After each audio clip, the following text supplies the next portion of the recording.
Hello Idle Hero fans, thank you for joining me today as I'm going to be trying to do something a little bit different. Normally I try to stick to doing more informative stuff when it comes to Idle Heroes, but this time I thought I'd do a little bit of an opinion piece where I talk about my 5 favorite heroes that have no specific reason other than personal opinion for being there. So this list has nothing to do with competitive viability, has nothing to do with PvE or PvP or anything of that nature. It's just that each of these heroes is a hero that I specifically like for one reason or another.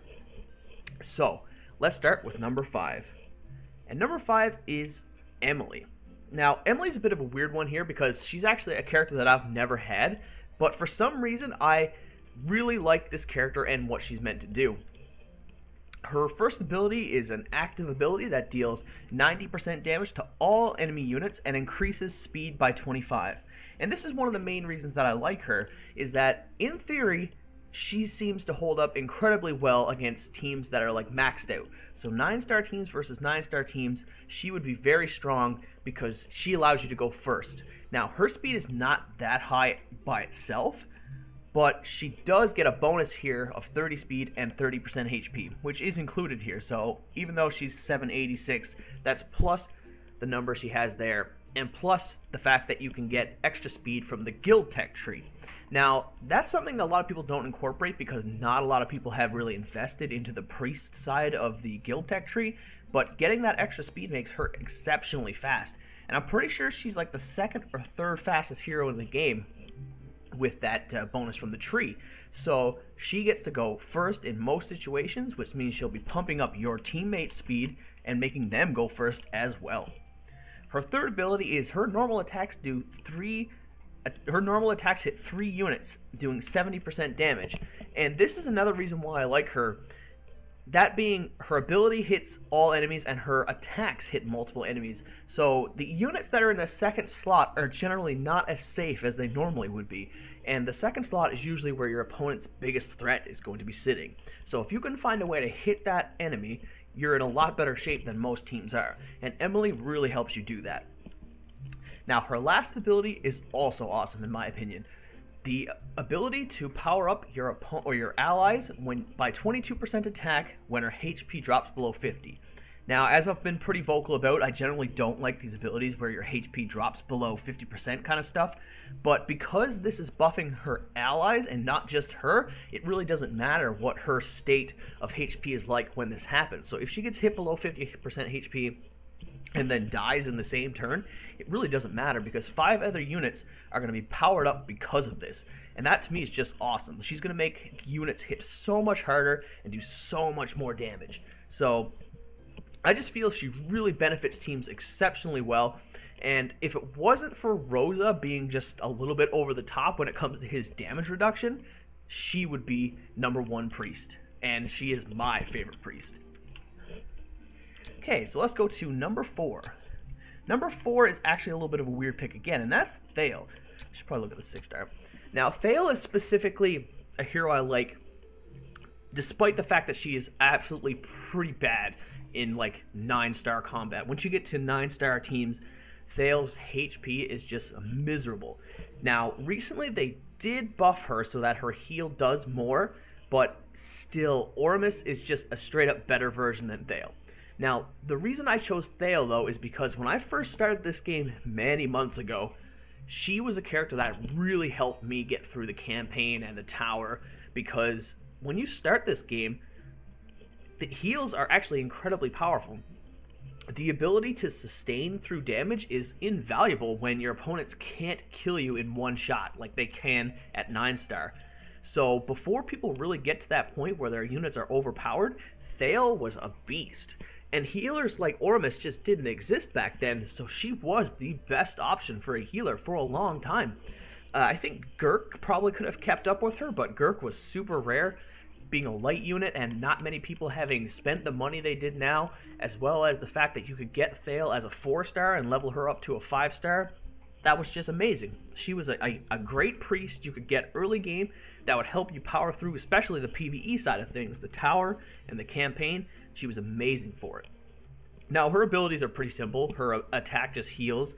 Her second ability is increasing her attack and crit. The crit is pretty meh on her. I wish that was something different. Her third ability is attack increases the hero's skill damage by 20, which is okay, but it's counterintuitive because her HP is so low that she generally won't survive long enough to power herself up to an actual point where she can do some real damage.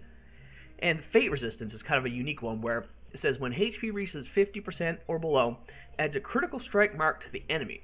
After the mark is triggered, deal 56% damage. Now, this is another one of those 50% HP things, but again, unlike most of the 50% or 30% HP markers, this one will just apply, and then if she dies afterwards, it's not really that important. The damage and the effect is going through regardless of what the state of their HP is like after this ability happens. So this is just basically free damage, and I like that. It's just extra damage plus heals, and that's perfect for a beginner hero. So, my number 3, as many of you might have expected, is Starlight. And Starlight's been one of my favorite heroes since pretty much the beginning of the game, because she was the first 5-star I got. She was incredibly strong back then.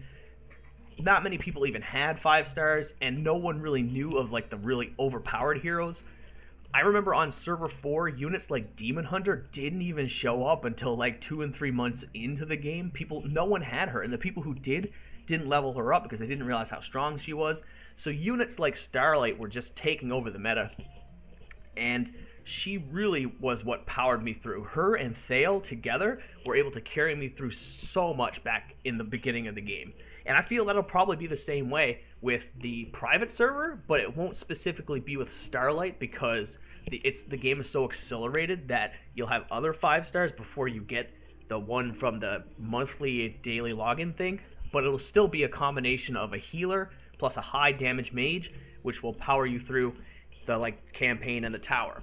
Probably mostly Flame Strike these days and Aiden, but still. Starlight is kind of like the poor man's Aiden. Her last ability allows her to gain 30% skill damage for each enemy killed hero, and that is incredibly powerful over time. It might not seem that strong compared to Aiden and Flame Strike, and it's actually a little bit weaker, but her base damage is so high, and her natural spell damage is so high that this actually does a lot of work if she survives. That plus the fact that she has 30% passive crit, as well as the ability to reduce armor break, that actually is probably kind of meh. That I think is one of the reasons that she's not that great, is that her second ability is kind of useless.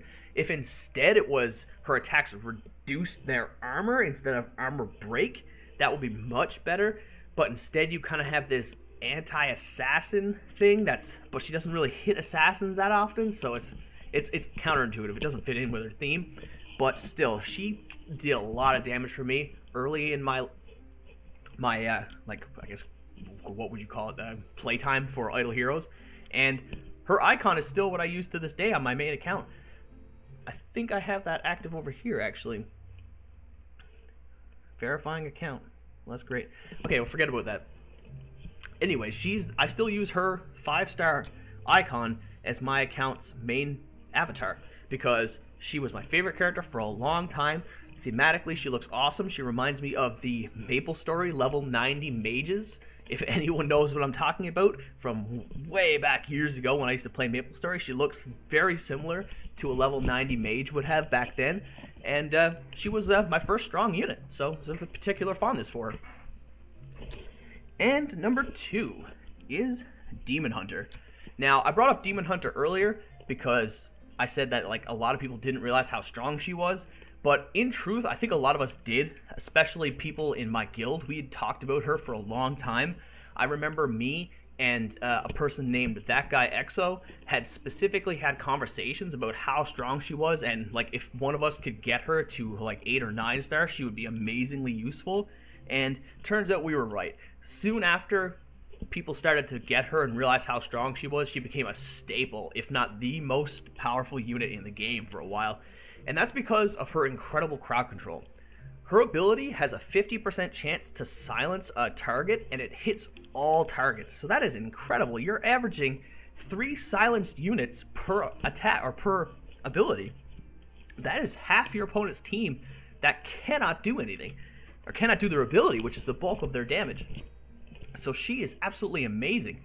Now, unfortunately, I didn't get her on my main account, but I do have her on my alternate official account at 8-star, and I currently do have another Demon Hunter, so I'm just waiting for a little bit more fodder, and I'll have a 9-star Demon Hunter on my alternate account.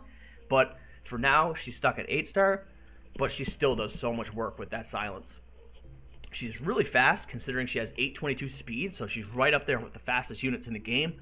Her second ability gives her a little bit of crit, the 30% crit, plus she has 90% crit damage. Like, that's just insane. Like, that's so much extra damage. And her third ability, this is where I feel she kind of goes off on her own kind of tier because of this, gaining 50% crit damage for each enemy killed hero. That is amazing scaling. She can get 150, 200 to 250% crit damage extra just by killing your opponent's enemies, which is your objective anyway. So if fights get down to like the 5th and 6th round and you both have lost 3 or 4 units, Demon Hunter just starts going off. She does so much damage. Even her basic attacks, because her basic attacks hit 3 random targets doing 70% damage additionally. And while this might seem like it by itself is powerful, but that plus 30% crits means on average one of those bolts is probably going to crit. And that's just amazing. She's hitting that second unit like I was talking about with Emily. She's able to hit units in the second slot for amazing crit damage, and that really puts them in a dangerous spot, especially if they're silenced and they can't do anything. So let's move on to number 1, my favorite hero, and that is Mickey. Now, Mickey is a little bit different. Mickey was the first unit I made a video for on this account. She wasn't my first video when it comes to idle heroes, but she was my first specific unit like video that I made discussing a particular hero. And I particularly have a fondness for her because me and Alacrity from iOS server number 1, Apex Guild, had been theory crafting for a little while about how she could be strong as a tank. And this was before anyone was really using Mickey, so people had kind of not really realized how powerful the dodge stat could be. And just after doing a little bit of number crunching, me and him realized that this character is amazing as a first slot defender. Now, of course, it's kind of been toned down recently. They lowered her passive dodge to 20, and they've reduced the amount of dodge she gains per turn, but she's still pretty good as a tank. But before that, she was amazing. And that's highlighted by the fact that people hadn't really invested that far into the guild tree yet.